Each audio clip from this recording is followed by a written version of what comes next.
Okay, mapagpalang araw sa lahat. Bali, ang piyesa natin ngayon, portrait ng isang aso. Kung makikita nyo, medyo malabo yung picture na sinend sa atin ni client kasi medyo malayo yung kuha na yon. So, sinum na lang natin.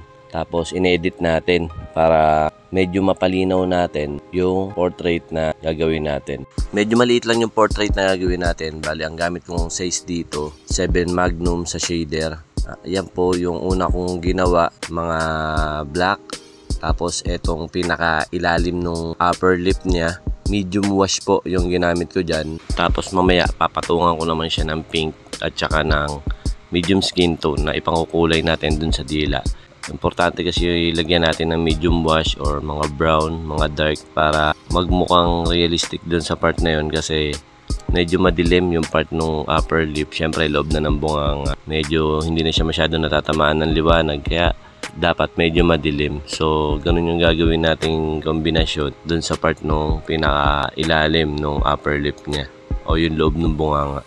Ito naman yung isang kulay na gagamitin natin dito sa part ng dila. Makikita nyo kulay pink lang siya. Tapos isasawsaw ko yun sa light wash. Bukod dun sa ginamit natin na medium wash kanina dun sa loob ng bunganga niya. Gumamit tayo ng pink. Ayan, pinatong natin. Tapos sinawsaw pa natin yan sa light wash para medyo maging madilim yung kulay niya. Para yung pinaka-detail ng dila, mapadark natin ng konti bago natin kulayan nung pink at saka blendingan natin ng medium skin tone.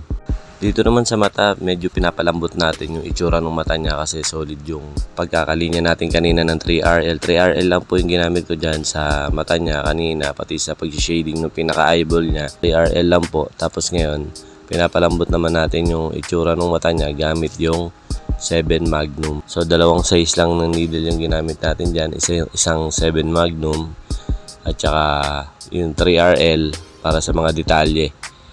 Bali dito nagpuputi na lang tayo ng balahibo. Halos puti na lang yung gagawin natin. Tapos yung ibang highlight, ang kinulay pala natin dito sa ibang part ng balahibo kagaya yung nasa tenga. Nagkulay tayo dyan ng gray.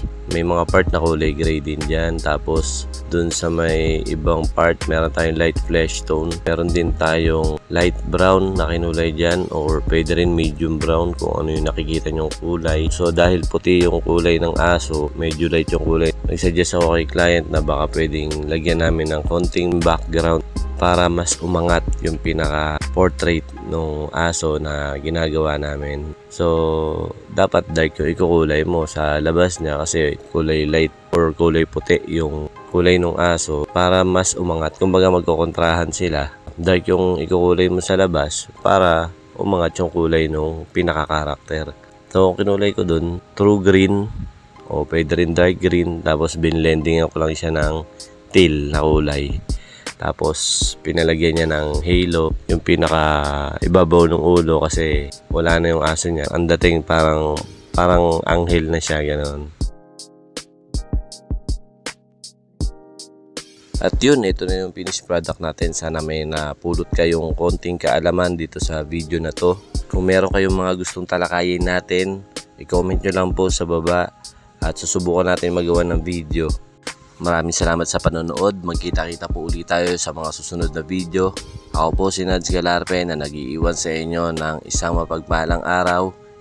Peace out!